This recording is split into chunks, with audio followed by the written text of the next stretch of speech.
Kan Allah SWT penulisnya adalah Warakah bin Naufal. Itu tidak bisa kamu bantu.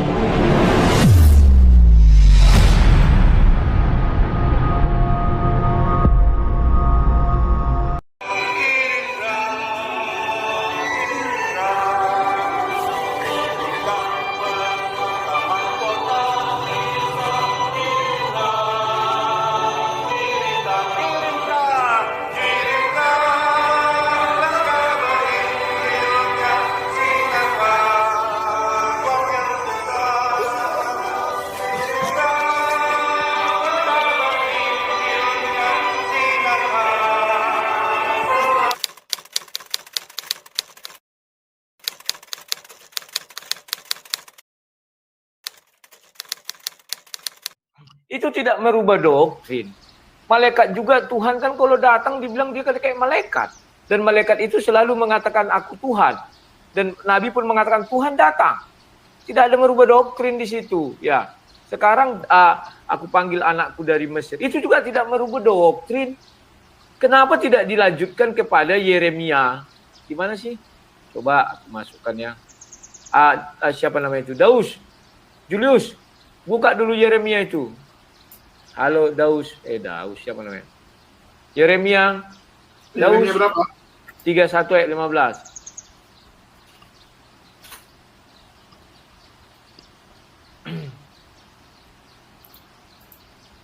Ya.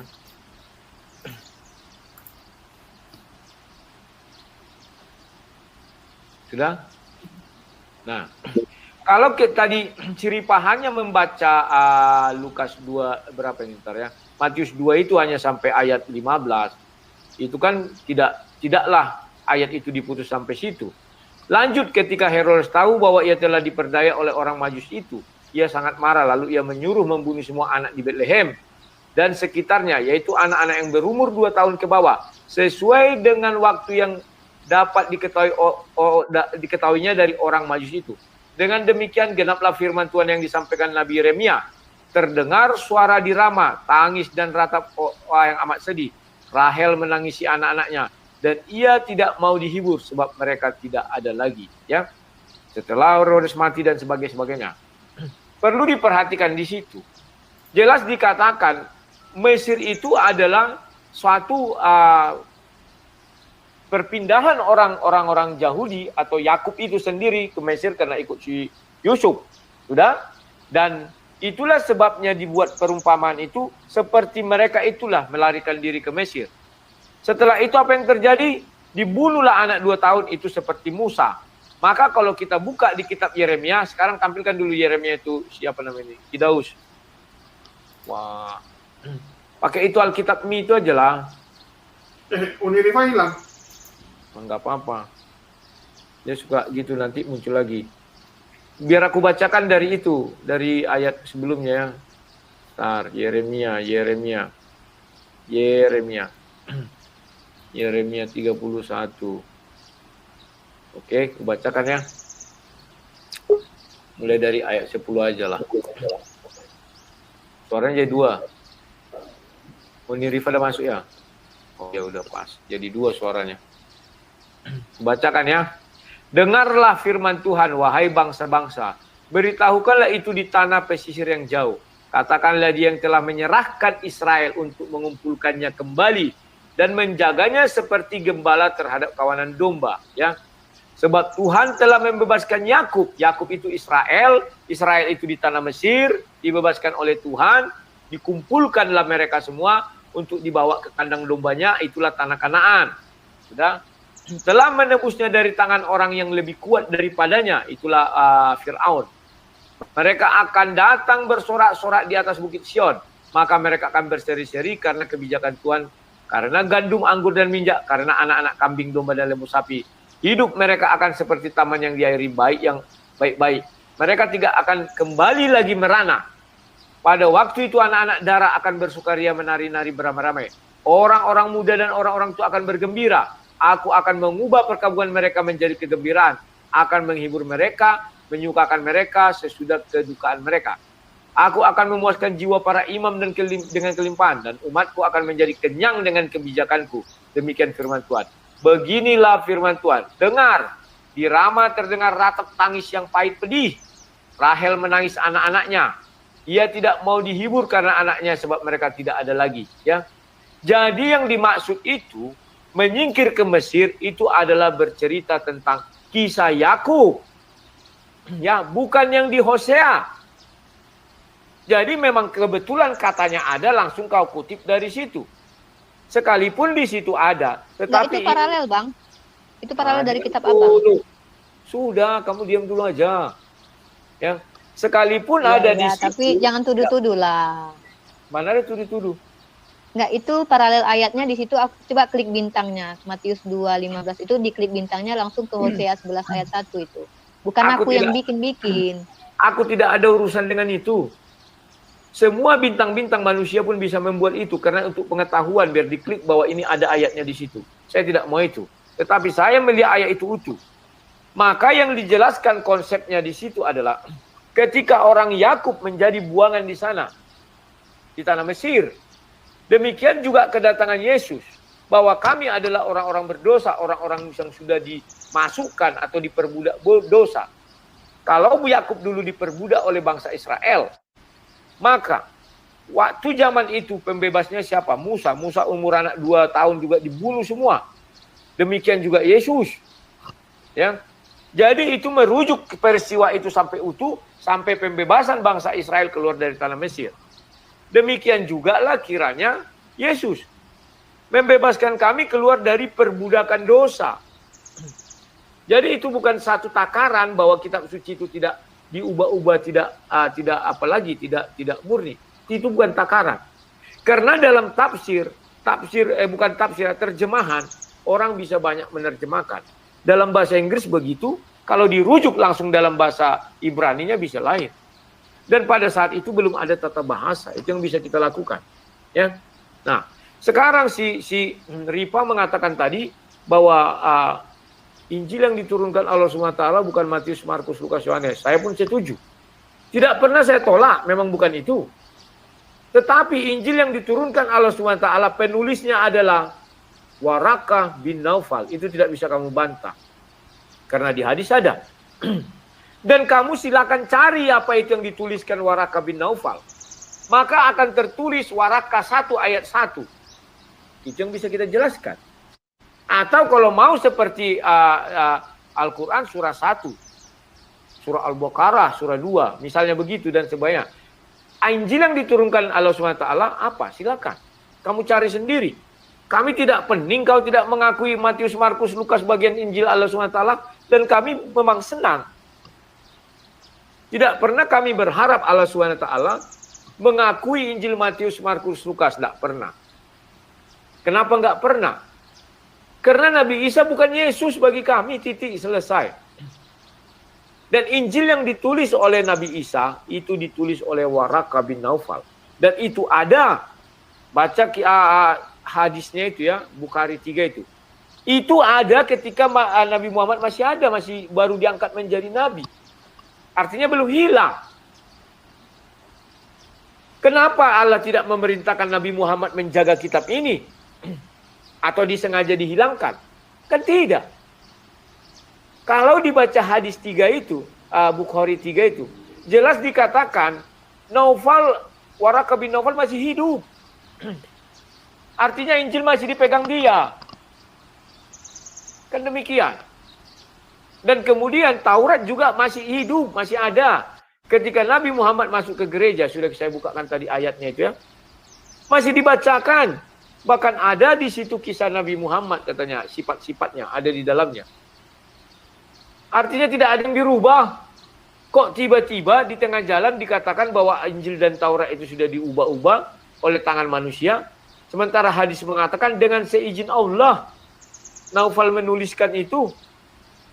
Kok sekarang Allah menyangkal dia mengizinkan Waraqah bin Naufal menuliskan itu?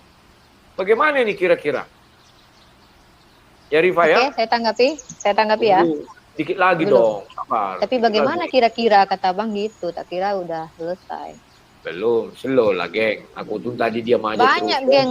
Tunggu Seng. Tak catat dulu poinmu ya geng. Soalnya nanti lupa aku geng. Subhatmu banyak kali geng. selesai, geng.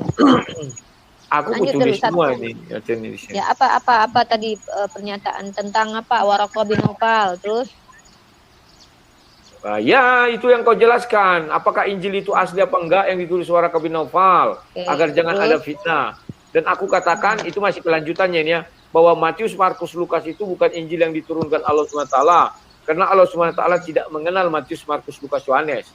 Maka kamu harus gali apa Injil yang dibawakan, yang dituliskan oleh Waraqah bin Naufal. Ya itu aja dulu, silakan. Sikat aja. Sebelumnya ya, kan saya sudah bilang begini. Ketika ada ahli kitab menuliskan kitab kembali, menerjemahkannya kitab kembali, bukan berarti dia itu penyampai firman, bukan berarti begitu. Karena apalagi Waraqah bin Naufal ini kita nggak tahu denomnya apa, karena faktanya secara historis atau sejarah gereja sendiri, Kristen itu dari gereja mula-mulanya sudah ada banyak perbedaan konsep ketuhanan, seperti adanya Ebionit yang adalah mereka aliran-aliran yang berasal dari kalangan Yudaism yang percaya bahwa Yesus itu bukanlah sebagai sang pencipta. Makanya di dalam Tritunggal dikatakan itu sesat.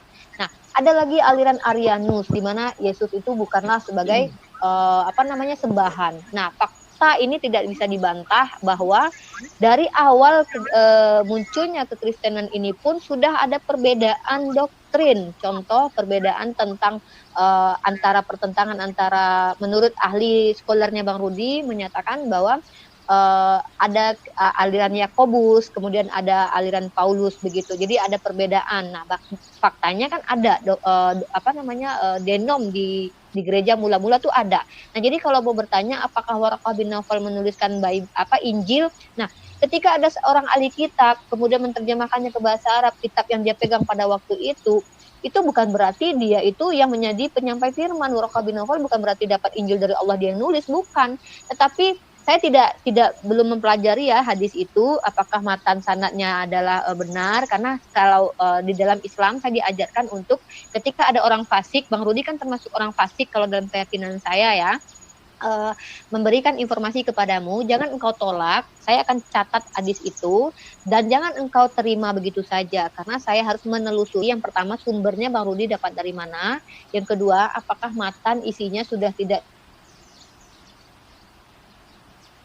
dirubah atau betul-betul sesuai dengan bahasa aslinya yang diajarkan dan bersanad, sanadnya jelas, atau periwayatnya apakah benar-benar betul. Jadi saya tidak bisa menjawab hadis itu sesuai logika saya karena itu dilarang dalam keyakinan saya. Nanti saya dikatakan asumsi. Nah, dan saya lanjut ke tentang siapa tadi masalah Bang Rudi bilang mana yang dirubah. Saya sudah tunjukkan bahwa ada perbedaan antara terjemahan Septuaginta dengan terjemahan bahasa Ibrani itu berbeda. Jadi nggak mungkin dua-duanya benar, pasti salah satunya salah. Berarti ada salah satu ini yang sudah merubahnya. Itu yang maksud dirubah. Kemudian satu lagi, tadi saya minta Yesaya, mohon maaf malam ini agak banyak Bang Rudi ya, hantaman ke Bang Rudi. Saya harap Bang Rudi tidak dendam kepada saya. Ini harus saya lakukan demi kebenaran. Tolong ditunjukkan. Tidak usah membuat bahasa yang nggak penting. Karena itu. Iya. Oke lah. Aku bukan anak kemarin sore. Oke, geng. Oke. Ya. Bang Julius coba buka Yesaya 63 ayat 9 yang saya minta tadi. Jadi kita mau tahu siapa yang telah merubah gitu kan. Apa yang dimaksud dengan merubah. Ini baru dirubah ya. Ini ada 4 poin tuduhan saya kepada Bible loh. Yang pertama dirubah, yang kedua ayatnya dihilangkan, kitab yang dihilangkan, penyelewengan makna ditambahkan dan dipalsukan. Jadi banyak loh Bang Rudi malam ini siap-siap nggak bisa tidur. Sorry geng. Ini Yesaya 63, 9, 10. Dalam segala kesesakan mereka bukan seorang duta atau utusan. Ingat ya, bukan seorang duta atau utusan, tetapi dia sendiri yang akan menyelamatkan mereka. Tetapi di Masoret teks ini terjemahan Septuaginta. Tetapi Masoret teksnya malaikatlah yang menyelamatkan. Apakah malaikat itu jelmaan Tuhan, Bang Rudi? Itu doktrin kalian lah yang bisa menjawabnya dan Bang Rudi lah yang berhak menjawabnya. Oke, itu dirubah karena ada perbedaan, karena matannya atau muatan dari atau apa istilahnya dalam bahasa umumnya ya, narasinya itu berbeda sama sekali dua-dua terjemahan. Lalu saya menuduh lagi kitab Bang Rudi ini sudah dihilangkan ayatnya. Nah, bahkan bukan cuma ayat, satu kitab dihilangkan Bang Rudi. Coba dibuka itu Bang Julius, bentar ya Bang. Bentar Bang. Ayat yang dihilangkan yaitu bentar Bang Rudi. Ini aja dulu deh. Yang ditambahkan itu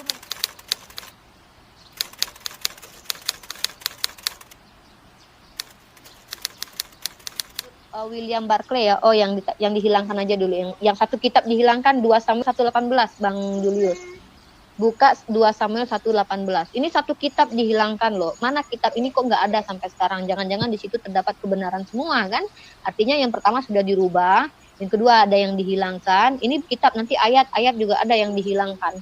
Nah, ini 1 Samuel 1:18. Dan ia memberi perintah untuk mengajarkan orang nyanyian ini kepada Bani Yehuda. Itu ada tertulis dalam kitab orang jujur. Pertanyaan saya, di manakah kitab orang jujur ini sekarang Bang Rudi?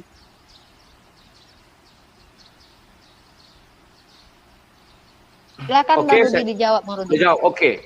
Saya mulai dari belakang. Di manakah kitab orang jujur ini sekarang berada? Ya, semua penulis kita itu adalah orang jujur. Sama nanti kalau saya bertanya kepadaku, di mana kitab Ibrahim? Di mana kitab Ismail? Di Al-Quran terjemahan dikatakan demikian. Ismail diberikan kitab, Ibrahim diberikan kitab. Mana kitabnya? Sampai dunia kiamat pun takkan ada. Kan itu. Kalau kami bisa menjawab, ya semua kitab itu adalah kitab orang jujur. Berbicara apa adanya. Itulah sebabnya bahasa-bahasa yang digunakan tidak ada bahasa-bahasa pelembut. Apa adanya. Ya. Kemudian, kalau kamu bilang dia saya itu, kamu ingat kisah Abraham. Kalau nanti dibaca mulai dari kisah Abraham itu ya, Kejadian 15 sampai Abraham punya anak itu dan bertemu dengan malaikat. Dibilang itu Tuhan malaikat itu. Sudah saya jawab tadi, itu tidak masalah. Meskipun di situ dikatakan dia sendiri, dan kemudian ada terjemahan yang lain bilang malaikat, ya Tuhan juga kan malaikat adalah Tuhan. Maksud saya ingat, jangan dipelintir. Kehadirannya malaikat itu sering dikatakan, ya Tuhan. Dan di Alkitab dikatakan, maka datanglah Tuhan. Padahal yang dilihat malaikat. Karena semua yang membawa titah, itu dianggap kedatangan kaisar. Contoh, saya adalah orang rendahan atau Kasim. Saya membawa titah kaisar. Ketika saya datang kepada rakyat, apa kata orang itu? Ya kaisar, padahal kaisar nggak ada. Tetapi dia dinamakan kaisar. Maka seseorang mengatakan menuliskan bahwa yang datang kaisar. Seseorang lagi menuliskan yang datang itu Kasim. Demikian, keduanya benar. Si Kasim itu dikatakan kaisar ketika dia sudah membawa perintah dari kaisar. Semua orang tunduk, nggak boleh menaikkan kepala, dipenggal itu. Kalau aturan kerajaan di film-film Cina ya, saya belum pernah hidup di kerajaan. Nah, sekarang Ripa, dari awal saya tidak pernah mengharapkan kamu berkata dan tidak pernah saya katakan Waraka penyampai firman, tidak ada. Saya hanya mengatakan bahwa Waraka lah penulis Injil. Artinya boleh dipastikan bahwa Nabi Isa ini hidup pada zaman Waraka. Karena fakta sejarah mengatakan penulis Injilnya Nabi Isa adalah hawariannya atau sahabat-sahabatnya atau pengikutnya. Sementara tidak kita temukan Hawariun. Hawariun lah. Di mana itu ditulis itu? Nulis kitabnya Hawariun siapa? Di mana itu tertulis? Aku belum lanjutkan. Hawariun itu yang mengikuti dia. Oh, iya. Murid-muridnya. Ya. Kita tidak bisa menemukan fakta. Ini mau kulanjutkan. Siapa yang menulis Injil Nabi Isa selain Waraka? Gak ada yang bisa kita temukan. Artinya Waraka menulis dari mana? Artinya dia adalah pengikut Nabi Isa yang setia. Kemana Nabi Isa pergi dia hidup. Apakah umur Waraka sampai 500 tahun? Karena jarak dari Nabi Isa ke Nabi Muhammad itu 500 tahun. Karena Waraka lebih dahulu lahir dari Nabi Muhammad. Anggaplah 500 tahun. Nabi Isa tahun 33 misalnya. Tetapi ada lagi sebuah fakta. Kalau kamu buka hadis, sekarang kamu meragukan hadis itu. Sahih Bukhari itu ya. Nanti lama-lama memang saya saja yang tinggal di situ percaya. Bukan. Nih. Enggak, saya harus teliti dulu gitu loh. Iya. Matannya benar apa? Enggak dirubah. Sinandar sudah mengatakan ini benar. Kan dibuat nih di depannya sudah ada bercerita kepada kami Yahya bin Bakir dan semua-semuanya. Dan di akhirnya juga ada ini. Ya. Di akhirnya juga Abu Sali, Abu ini segala macam. Abu Gosok aja nggak ada sini. Ya. Nah, kemudian kalau kita merujuk kepada Bukhari 6080. Nah, ini cari. Bentar ya. Di sini dijelaskan bahwa saya lupa tadi hadisnya berapa ya. Nabi Muhammad mengatakan bahwa dialah yang paling dekat dengan Nabi Isa. Nah, artinya baik di dunia maupun di akhirat. Artinya Nabi Muhammad dekat, artinya di dunia, artinya hidup sejaman. Ya. Itulah sebabnya di sini kita bisa melihat di 6060 ini Nabi Isa yang berani mengatakan Nabi Muhammad berdosa, ya kan? Ketika dimintakan datang ke Adam, aku memiliki kesalahan katanya, sehingga tidak apa bisa kan? Pergi lagi habis Adam Nuh, habis Nuh Idris, habis Idris Musa, habis Musa barulah Nabi Isa. Nabi Isa tidak ada mengatakan dia berdosa, tetapi dia mengatakan Nabi Muhammad berdosa. Ya. Dia bilang sebab dosanya yang dahulu ini dan yang akan datang telah mendapat ampun. Jadi saya bercuriga, apakah Tuhan menurunkan Injil kitab sucinya kepada seorang pendosa? Saya nggak tahu. Kalau nanti kamu salahkan dengan Paulus bertobat dulu. Dan tidak ada dijelaskan Paulus memiliki dosa masa depan. Sementara di sini dijelaskan Nabi Muhammad memiliki dosa yang akan datang. Dan peristiwa ini sendiri terjadi pada masa penghakiman. Artinya setelah penghakiman masa apa lagi yang ada? Coba tampilkan dulu, Bang. Tampilkan Ya, dalil Nabi Muhammad berdosa itu dulu, Bang. Ini sudah ku blokir ini ya. Sudah ku blok. Nampak di layar ya? Nah ini. Bentar. Koci. Bentar. Aku besarkan. Tunggu. Besarkan dulu, Ya. zoomkan dulu. Udah. Bentar aku.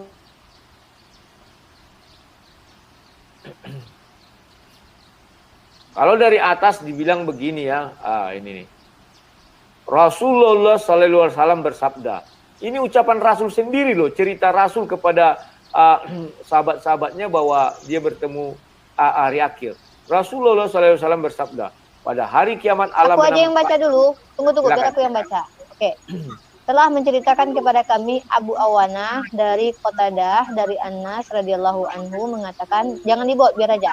Rasulullah SAW bersabda, pada hari kiamat Allah mengumpulkan seluruh manusia, mereka berujar, duhai sekiranya kita meminta syafaat kepada Tuhan kita sehingga dia bisa meringankan penderitaan kita di tempat kita ini. Maka kita dengan tangannya dan dia tiupkan ruhnya kepadamu dan dia perintahkan para malaikat untuk sujud kepadamu, maka tolonglah engkau meminta syafaat kepada Tuhan kami. Namun Adam menjawab, di sini bukan tempatku untuk meringankan kalian. Adam lalu menyebut-nyebut kesalahannya dan berujar, datanglah Nuh rasul pertama dan Allah utus. Maka mereka mendatangi Nuh, namun ternyata Nuh juga menjawab, di sini bukan tempatku untuk memberi pertolongan. Lantas Nuh menyebut-nyebut kesalahan yang berujar, datanglah kalian kepada Ibrahim yang telah Allah jadikan sebagai kekasihnya. Mereka pun mendatangi, tapi ia juga berujar, di sini bukan tempatku untuk meringankan kalian. Dan ia sebut-sebut kesalahannya seraya berujar, datanglah kalian kepada Musa yang Allah telah mengajaknya bicara. Mereka pun mendatangi Musa, namun Musa juga mengatakan, saya tak berhak meringankan kalian. Dan Musa menyebut-nyebut kesalahan pribadinya seraya berujar, datanglah kalian kepada Isa. Mereka pun mendatangi Isa dan Isa juga mengatakan, saya tak berhak. Ingat ya, Isa mengatakan saya tak berhak, ya, gitu, saya tak berhak. Dan Isa mengatakan, mana dia hilang pula mana tadi. Isa juga mengatakan, saya tak berhak meringankan kalian sambil berujar, datanglah kepada Muhammad SAW sebab dosanya yang dahulu dan yang akan datang telah mendapat ampunan. Jadi begini Pak Rudi ya, Allah Subhanahu Wa Taala di dalam Al-Quran memang mengatakan bahwa Muhammad SAW dosa yang terdahulu, dosa yang akan datang telah diampuni. Artinya ketika pada masa ini, masa semua dibangkitkan, ya sudah tidak punya dosa. Kalau di dunia Rasulullah pernah melakukan kesalahan, Allah langsung tegur. Contoh, ketika mengharamkan apa yang Allah halalkan. Apakah itu suatu kesalahan sebagai seorang nabi? Jelas. Tetapi kesalahan Nabi Muhammad berbeda dengan kesalahan manusia biasa. Karena begini, di dalam maksud di dalam kata-kata ini adalah setiap kesalahan Rasulullah, contoh ketika ada satu lagi beliau bermuka masam kepada orang yang ingin bertanya kepada beliau, apakah itu suatu kesalahan? Salah. Sebagai seorang nabi itu salah. Nabi itu harus tidak boleh melakukan sesuatu yang menyebabkan dia mati dalam keadaan berdosa dan membawa dosa itu ke hadapan Allah. Makanya Rasulullah itu disebut tidak berdosa karena memang ketika saat ini orang sudah dibangkitkan semua, maka beliau tidak berdosa lagi karena dosa beliau sudah dihapuskan. Nah, jadi Rifa, setiap nabi sebentar Rifa. Itu harus kamu akui dulu dari cerita itu semua siapa yang nggak berdosa? Nabi Isa kan? Mana di situ dikatakan bahwa Nabi Isa tidak pernah berdosa? Karena Nabi Isa tidak ada mengatakan kesalahannya. Semua nabi Dia bercerita sendiri tentang tidak berhak. kesalahannya. Enggak, coba karena di situ Nabi Isa juga mengatakan bahwa aku juga tidak bisa, aku juga tidak berhak. Kan Iya, di situ tidak kan berhak. ada kata-katanya di situ. Betul, tidak berhak memindahkan orang untuk meringankan dosanya. Tetapi Nabi Isa gitu. tidak ada mengatakan saya bersalah, menceritakan kesalahannya, enggak ada. Memang Jadi tidak ada di situ- tertulis seperti itu. Oke, Iya, oke, artinya ada, Nabi Isa- oke. Sebentar. Artinya Nabi Isa tidak bersalah, tetapi Nabi Isa mengungkapkan bahwa Nabi Muhammad memiliki dosa yang masa lampau itu ketika hidup dan masa yang akan datang. Artinya kalau Rifa baca dari atas apa dibilang? Ini kejadian di hari penghakiman, di hari Iya, akhir betul. atau hari kiamat. Nah, artinya Betul. sebentar, setelah hari kiamat kan dimasukkan orang hanya 2 tempat, surga dan neraka. Maka di situ dikatakan Nabi memiliki dosa yang akan datang. Artinya di neraka, di surga pun Nabi akan memiliki dosa, tetapi diampuni. Ya ampun. Begitu cara Loh, memahaminya ya Bang Rudi ya. Ya, Cara Bang Rudi silakan. memahaminya begitu. Karena Jadi ada begini kalimat ya. di situ. Ah. Dan Musa ini tunggu, saya harus menjelaskan ini yang disebut dengan meluruskan ya. Di situ Ya. dan Isa juga mengatakan saya tak berhak meringankan kalian sambil berujar datanglah kepada Muhammad SAW sebab dosanya kepada sebab dosanya yang dahulu dan yang akan datang telah mendapat ampunan. Ini berkaitan bukan yang akan datang bahwa dia akan melakukan dosa di surga, Bang Rudi. Ini maksudnya adalah dosa Rasulullah ketika beliau menjadi Rasul dan setelah ketika beliau bermuka masam atau kesalahan-kesalahan beliau. Sebenarnya kesalahan Nabi dengan kesalahan manusia biasa tidak bisa disamakan ya. Rasulullah langsung ditegur oleh Allah. Artinya di sini ketika kejadian ini Rasulullah itu sudah maksum tidak berdosa, makanya beliau berhak memberikan syafaat. Isa pun tidak berhak memberikan syafaat. Nah, jadi kalau Bang Rudi bilang Isa tidak berdosa, justru kami umat Islam mengatakan bahwa memang nabi-nabi itu maksum dalam artian mereka itu bukan nabi yang membawa dosa ke hadapan Allah sebagaimana nanti Rifa, Bang Rudi sebentar. membawa dosa banyak gitu loh. Coba baca dulu dari atas, tadi kamu sudah baca ini yang kublok ini ya. Rasulullah SAW saya paham. pada hari kiamat, ini peristiwanya hari kiamat loh. Iya, Kehidupan. pada gini enggak. Gini. Allah Nabi Isa itu mengutip perkataan Allah ketika Allah mengatakan dosamu yang akan datang dan dosamu yang lalu telah kuampuni. Itu ya, itu Nabi Isa mengutip itu. Saya lupa ayatnya di mana. Itu ada dalilnya. Jadi Nabi Isa mengutip itu karena itu adalah firman Tuhan. Maka Nabi Isa mengingatkan hal itu, janji Allah kepada Nabi Muhammad bahwa dosanya yang akan datang, dosanya yang sebelumnya juga diampuni. Artinya pada saat ini Rasulullah tidak berdosa lagi. Makanya beliau dan hadis ini berkaitan dengan apa? Rasulullah berhak memberikan syafaat, Bang Rudi. Artinya beliau memberikan syafaat diberikan oleh Allah karena beliau sudah maksum. Sebentar, kalau Gitu mengenai itu Rifa, harusnya yang lebih berhak Nabi Isa karena Nabi Isa tak punya dosa. Dosa tidak Buktinya ada. Nabi Isa, dosa. ya buktinya Nabi Isa kan nggak berhak, kan dia sendiri yang bilang. Masa Ya. Bang Rudi mau memaksakan Dan Nabi Isa berhak? Rifa, yang membilang berhak itu kan Nabi Isa yang menyuruh pergilah kau kepada Muhammad. Kan Nabi Isa yang menunjuk. Nabi-nabi yang lain juga bilang gitu, pergilah ke nabi ini, pergilah ke nabi Iya. ini, sama aja kok. Sama Terus? ya, karena mereka semua berdosa. Tidak berani mereka, tetapi ketika Nabi Isa tidak berdosa. Tetapi kenapa Nabi Isa juga tidak berhak. Kan dia Ya, bilang dia makanya tidak aku berhak bilang, juga. Kan unik. Justru yang Ya unik, pendosa, memang unik. justru seorang Bukan, pendosa. salah bisa Anda. memindah- Jangan membawa narasi begitu. Itu salah. Pendosa dengan orang yang sudah diampuni dosanya itu berbeda. Pendosa itu seperti Bang Rudi, banyak bohongnya, banyak dustanya, itu pendosa, orang yang terbiasa Rifa, melakukan dosa. Jadi jangan membawa coba narasi baca yang ini, buruk coba, ya. Coba baca ini. Enggak, Sekarang aku enggak, tanya, sekarang apakah sudah hari pendosa. kiamat? Sekarang apakah sudah hari kiamat? Maksudnya gimana ini? Ini peristiwa ini. yang di hadis Hari ini Ini sekarang belum. kita bicara. Nah, gini, kiamat, kita kan? berbicara. Ini yang makanya saya bilang hadis yang baru dibawa ini menggunakan bahasa Indonesia yang diterjemahkan dari bahasa Arab. Sementara di dalam bahasa Arabnya maknanya tidak tidak bisa bahasa Arab itu diambil maknanya dari terjemahannya sebagaimana Al-Quran, Bang Rudi. Oke, Karena baca bahasa-bahasa bahasa yang ada di dalam Silakan. Al-Quran itu, Baca ya, bahasa jadi Arabnya kalau biar bisa, kita lihat. enggak, kalau bisa bahasa Arabnya, saya harus meneliti dulu secara gramatikalnya. Ya Makanya sudah. saya katakan Berarti tadi, yang Bang Rudi membawa menerjemahkan hadis kepada ini orang ya. goblok semua.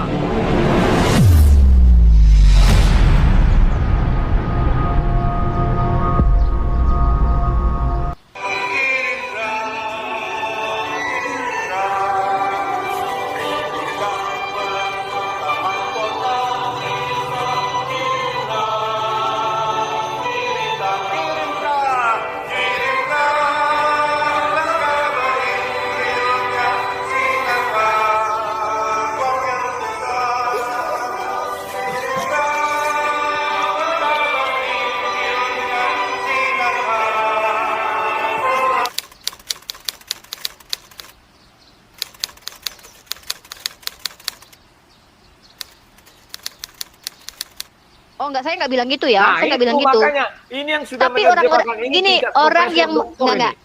orang yang memahami dalil ini bukan seperti pemahaman Bang Rudi gitu loh. Tidak ada orang Islam yang memahami seperti Bang Rudi pahami gitu. Ngerti nggak? Kenapa? Kalau memang ada yang nggak, kalau Ini ada loh, yang Rifa. memahami seperti Bang, Coba. yang kalimat gini nih, stop, tunggu dulu. Sebab dosanya Kalau yang Bang dahulu Rudi, dan yang akan datang dahulu. Ini kan bercerita Ya. ketika hari kiamat. Dosanya yang dahulu artinya waktu dia masih hidup. Dan yang akan ya datang ini artinya pemahaman belum siapa? datang. Itu Bukan pemahaman Bang Rudi kan? Oh, Pemahaman Bang Rudi itu. benar? Enggak, Berarti dengan bahasa saya tanya, Indonesia Bang dan Rudi, bisa kita pakai ini. Kalau dirujuk ke KBBI ya begitu. saya tanya, Bang Rudi memahaminya bahwa ini maksudnya adalah dosa ketika nanti setelah hari penghakiman ini, itu maksud Bang Rudi kan? Bukan setelah hari penghakiman, ke peristiwanya Ya, dosa yang ini akan pada datang, hari kiamat. Enggak, gini Dosa poinnya yang Bang Rudi dahulu pahami ketika tentang ini di apa? bumi. Kan dibuat. Ya, Peristiwa ini adalah peristiwa pada hari penghakiman. Setuju ya? saya mau bertanya, Bang Rudi memahaminya seperti apa? Berikan dulu itu maksud saya. Apa yang Bang Iya. Rudi pahami tentang Kan ayat sudah ini? kujelaskan. Tentang Dibuat hadis di sini, ini. Rasulullah SAW bersabda, pada hari Nah. kiamat Allah mengumpulkan seluruh manusia. Oke. Pahamnya ini berarti ceritanya ini hari kiamat. Saya bertanya, apa pemahaman Bang Rudi tentang hadis ini? Karena Bang Rudi membacakan bahasa Indonesianya kepada saya. Saya tanya, apa pemahaman Bang Rudi? Nggak usah baca lagi. Saya mau tanya, Bang Rudi memahaminya seperti apa gitu loh. Saya memahaminya seperti konteks bahasa Indonesianya. Rasulullah SAW bersabda, pada hari kiamat Allah mengumpulkan seluruh manusia. Mereka berujar. Artinya, ini sebuah nubuatan nanti di hari kiamat. Ya, belum terjadi. Nah, maka kita merujuk langsung kepada Isa berkata, bahwa Nabi Muhammad itu sebab memiliki dosa yang dahulu. Dahulu itu artinya sebelum masa hari kiamat. Sampai detik ini. Kan ini ikut sebelum, kan belum kiamat sekarang. Oke, Dan saya yang tanya, akan datang. Bang Rudi, pahamnya seperti apa? Simple, saya nggak ribet-ribet. Kan sudah kujelaskan. Dan yang akan datang ini kan belum terjadi. Itu pahaman Bang Rudi ya? Maksudnya apa? Dan- Maksudnya nanti Nabi Muhammad menurut Bang Rudi, menurut hadis ini akan melakukan dosa, begitu? Iya, melakukan dosa lagi akan datang setelah lepas hari kiamat. Tunjuk orang awam, orang bodoh yang dari kalangan muslim sekalipun yang sama pemahamannya dengan Bang Rudi. Sebutkan nama profesor, apakah ada ustadz dari NU, kalangan manapun Halo Rifa. yang memahaminya sama seperti Bang Rudi. Coba tunjukkan kepada saya. Mereka yang menerjemahkan ayat ini, apa hadis ini. Yang menulis Saya hadis minta, ini, nah, tolong yang tunjuk menerjemahkan satu ini. nama. Ya, mana? Oke, Nah, ini yang mana menerjemahkan pemahamannya ini dalam bahasa bahwa Indonesia. Yang Bang Rudi, menerjemahkan dengar dulu ini ya. dalam bahasa Indonesia lah. Oke, sekarang gini, saya akan ajak Bang Rudi untuk berpikir sehat. Ya. Ketika ada bahasa Inggris diterjemahkan ke bahasa Indonesia, bisa nggak langsung dimaknai secara tekstual begitu saja? Bisa tersurat. Oke, berarti begini, saya akan kasih contoh. Bahasa Inggrisnya tidak apa-apa.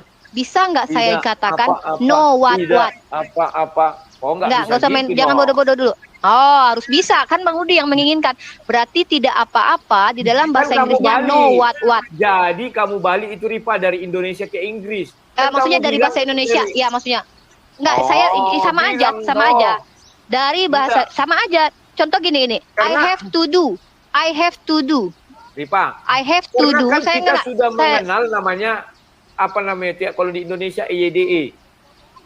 Nah ini Iya, saya orang-orang bertanya. ahli terjemahan Depak. Ini kan Depak yang mengeluarkannya atau siapa? Resmi pokoknya. Iya, ini. tapi Kalau nggak memahaminya ini nggak cara memahaminya. Bang Rudi yang Bang Rudi pahami itu orang Depak mana yang sama pemahamannya dengan Bang Rudi? Tunjukkan satu nama. Saya tidak bilang meminta mereka sama pemahaman dengan saya, tetapi bahasa Indonesianya begitu. Bahasa Indonesianya begitu artinya jangan dipakai dong kalau begitu. Itu nggak bisa, karena ya, begini, makanya kami umat Islam tidak pernah menjadi umat terjemahan, Bang Rudi. Karena kalau menjadi umat terjemahan, tunggu dulu, selesaikan dulu. Enggak, dengar dulu.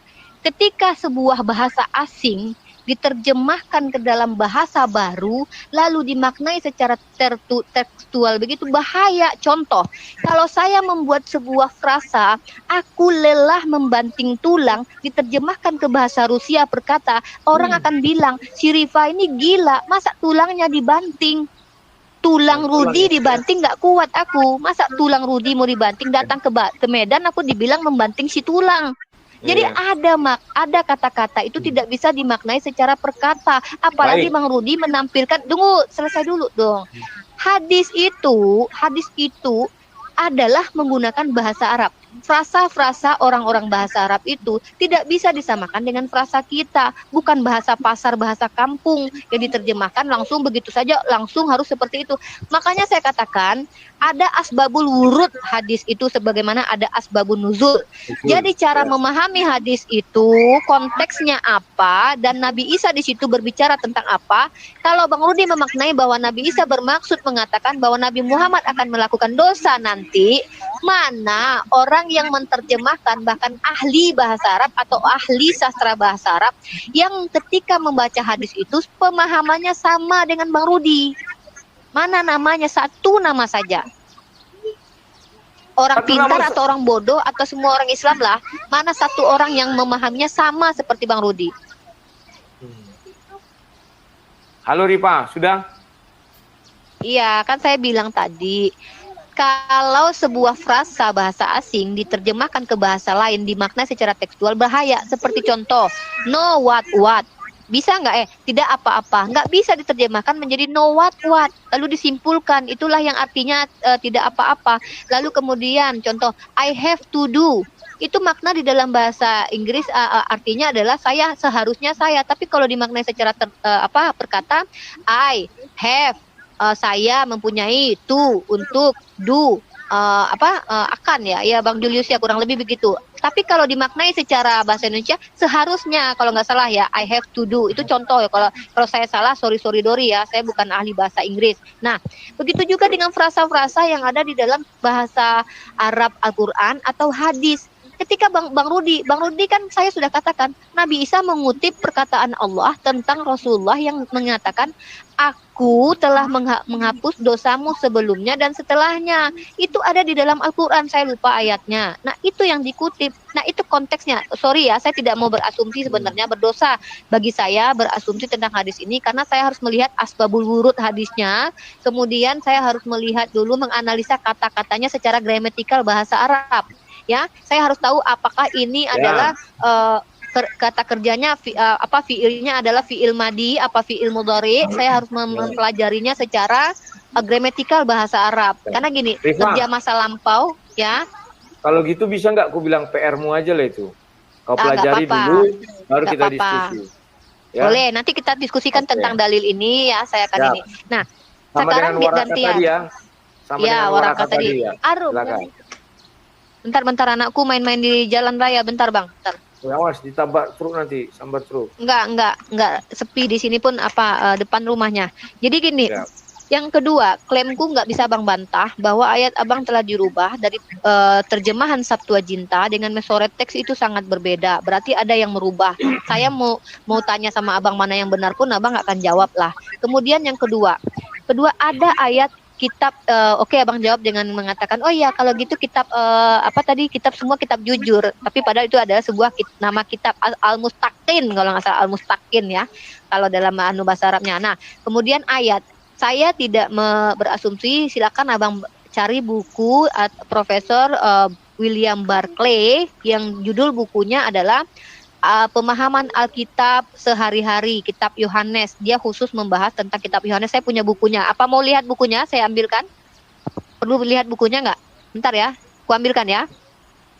Nggak kedengaran suaranya. Nggak kedengaran suaranya, Bang. Ke-mute.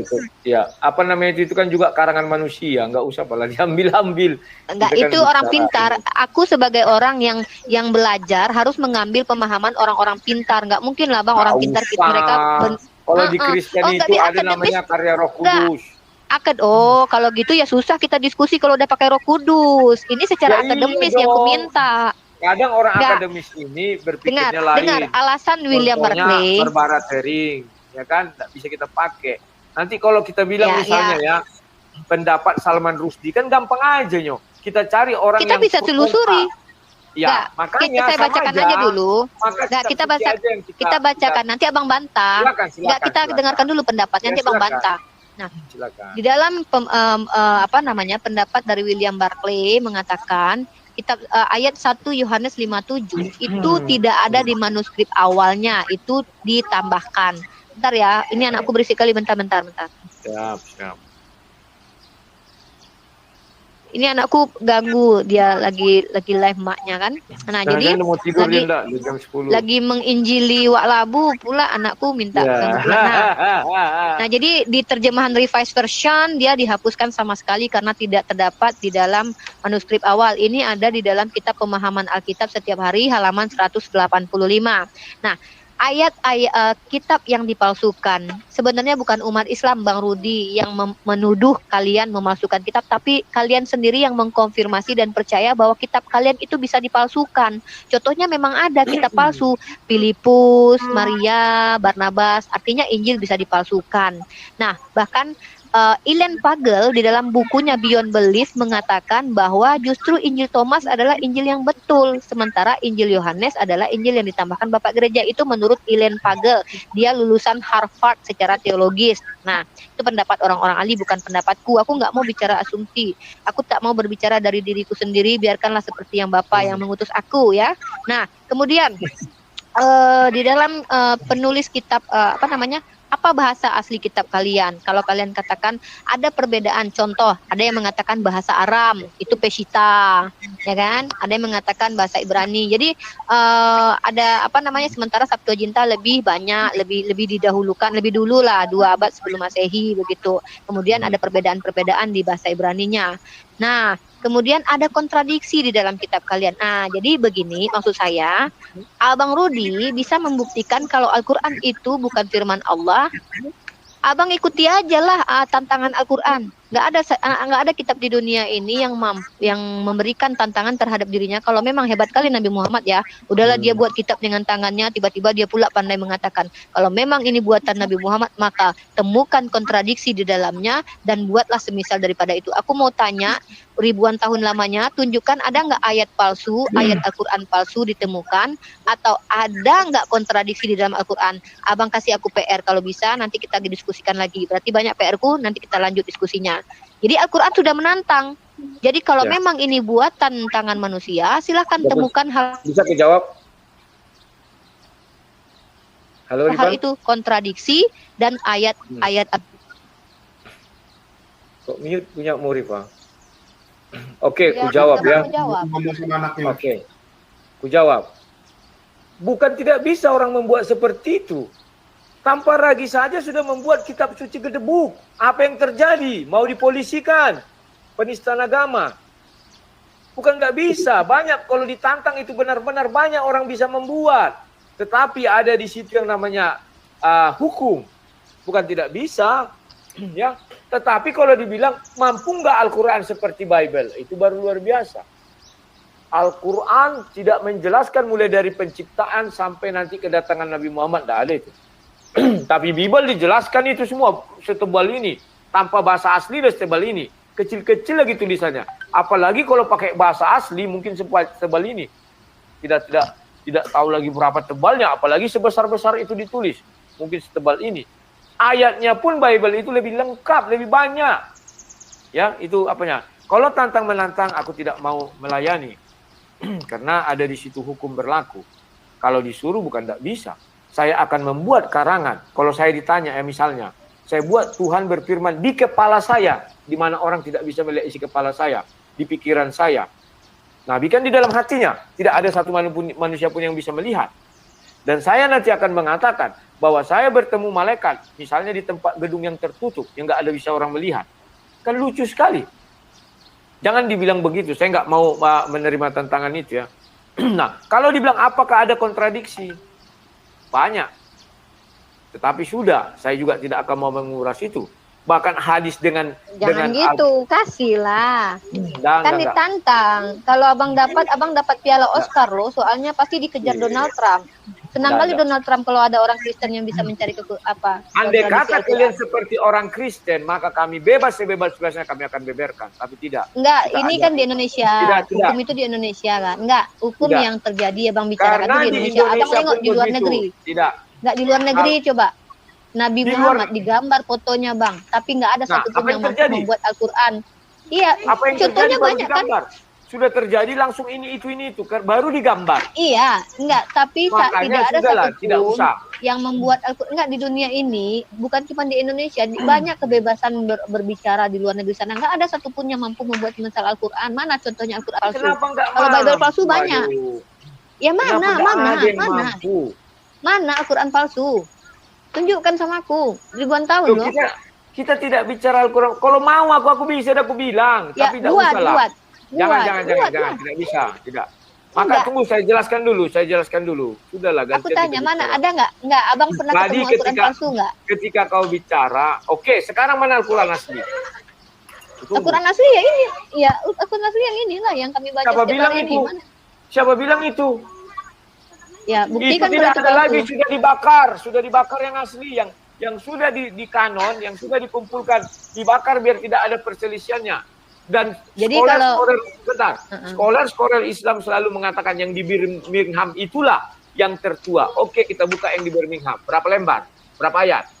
Iya, sekarang ku tanya, seandainya Al-Quran dibakar sekarang ini, menurut abang, yang di otak-otak orang ini semua kebakar nggak?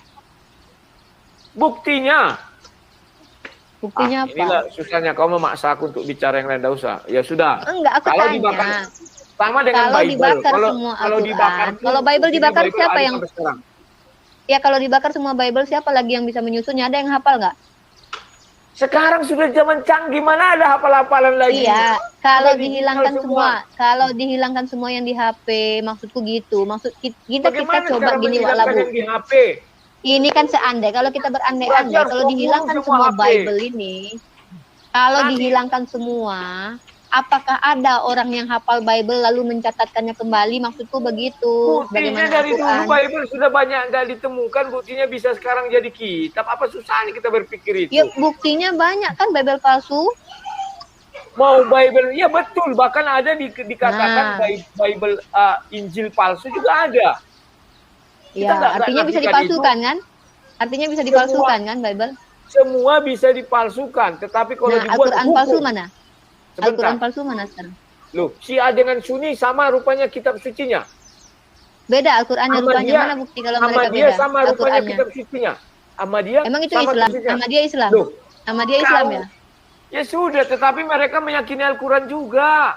Enggak, kutanya mana Al-Quran palsu sebagaimana ada Bible palsu. Coba tunjukkan ada kitab surat, misalkannya surat Wak Labu misalnya kan, surat Wak Labu itu dibuat oleh Sianu gitu. Itu adalah Al-Quran menurut orang-orang hebat di dunia ini seperti Bible yang dinyatakan oleh Ellen Pagel. Ellen Pagel itu orang-orang lulusan Harvard loh.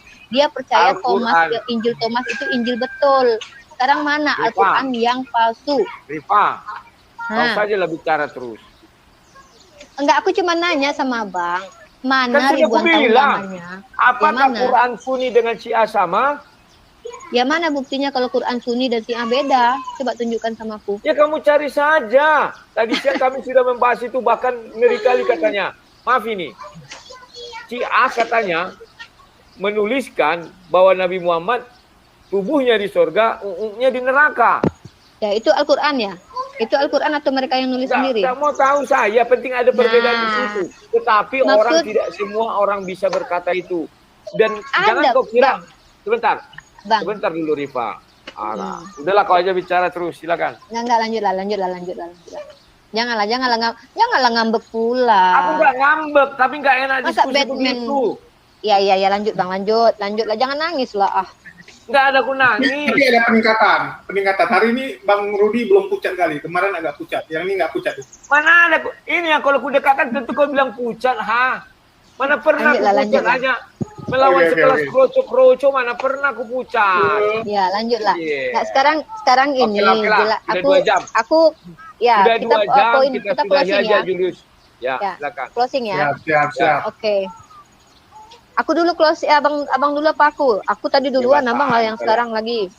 Ya, closing. Terima kasih kepada semua subscriber, Debatman, Rifa, Julius, Wak Jengkol, ya, dan semuanya, ya, bahwa kita hanya sekedar diskusi saja ya, tidak usah disimpan dalam hati, tidak ada sakit hati ya, karena dalam ranah diskusi. Memang betul kalau andai kata Islam itu seperti Kristen, enak terbuka gitu, maka semuanya akan terbuka.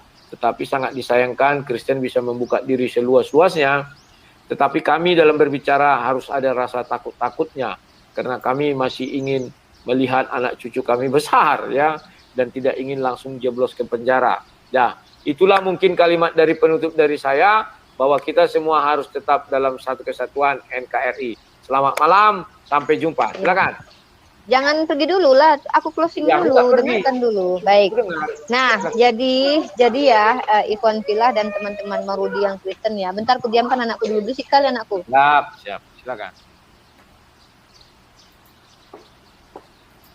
Nah, jadi aku sebagai seorang muslimah tentu mengatakan kenapa kitabku bisa dipercaya, maka aku katakan Al-Quran itu bisa dihafal. Jadi ada orang yang mencoba merubahnya, menyisipkan ayat di dalamnya atau menguranginya. Maka alam akan menyeleksinya dan mengetahuinya karena banyak yang menghafalnya Al-Quran itu. Kemudian masalahnya kalau dibakar pun Al-Quran itu tidak akan hilang yang di kepala orang-orang. Bahkan orang mampu menuliskannya kembali. Kemudian Al-Quran juga yang tertua itu ada diperkirakan di abad pertama Rasulullah hidup. Diperkirakan yang di Birmingham itu 500 sampai 645. Diperkirakan, bukan dipastikan tahun 500 ya. Ini sama aja kayak Pak Deki nanti bilangnya di tahun 500 sebelum Nabi ada Al-Quran ditulis. Padahal itu kan uji karbonnya dikira-kira. Nah, sementara Bible sendiri manuskrip aslinya tidak ada yang dari abad pertama Nabi Isa alaihissalam. Nah, kemudian aku membuat sebuah tuduhan yang bisa aku pertanggungjawabkan bahwa kitabnya Bang Rudi telah dirubah. Aku tunjukkan bahwa antara Septuaginta dengan Masoretic tidak identik sama persis, padahal itu yang satunya berbahasa Yunani, yang satunya berbahasa Ibrani, tapi berbeda itu baru satu. Padahal masih banyak yang ingin kutunjukkan lagi bukti-bukti. Yang kedua, ternyata ada ayat yang dihilangkan menurut intelektual Kristen sendiri, yaitu William Barclay, ayat yang ditambahkan karena tidak terdapat di manuskrip awal. Kemudian ayat yang dihilangkan juga ada. Jangan lama-lama, singkat-singkat ya, aja lah. Intinya ketika saya sebagai seorang muslimah membawa dalil bahwa kitab sebelumnya itu telah dirubah berdasarkan dalil Al-Quran, itu terbukti dari pembuktian-pembuktian saya, dan mohon maaf kepada Wak Labu, semoga Wak Labu. Kok mati suara Rifa? Lagi ngomong sama anaknya. Oh. Halo, jangan cuma aku punya. Ya, halo. Ya, udah balik. Ya. Jadi intinya makasih Bang Rudi. Nanti kita lanjut materinya tentang pembuktian bahwa Bible sudah dirubah dan Al-Quran bukan firman Tuhan atau apalah tadi namanya, tentang terserahlah. Nanti kita lanjut lagi, tapi yang jelas apa yang aku sampaikan hari ini berdasarkan dalil tertulis dan berdasarkan bukti-bukti yang nyata. Apapun lah pendapat teman-teman Kristen dan teman Muslim, saya minta maaf kalau ada kata-kata yang salah. Dan kepada Wak Labu, terima kasih sudah mau berdiskusi dengan saya. Dan tuduhan-tuduhan Wak Labu itu nanti kita diskusikan lagi tentang Waraqah bin Nawfal, tentang nama Ahmad dan hadis-hadis yang dibawa tadi itu. Ya, karena Oke. kita tidak ke sana, karena kita fokus di kitab siapa yang terpercaya. Ya. Oke, itu Siap. aja. Terima kasih.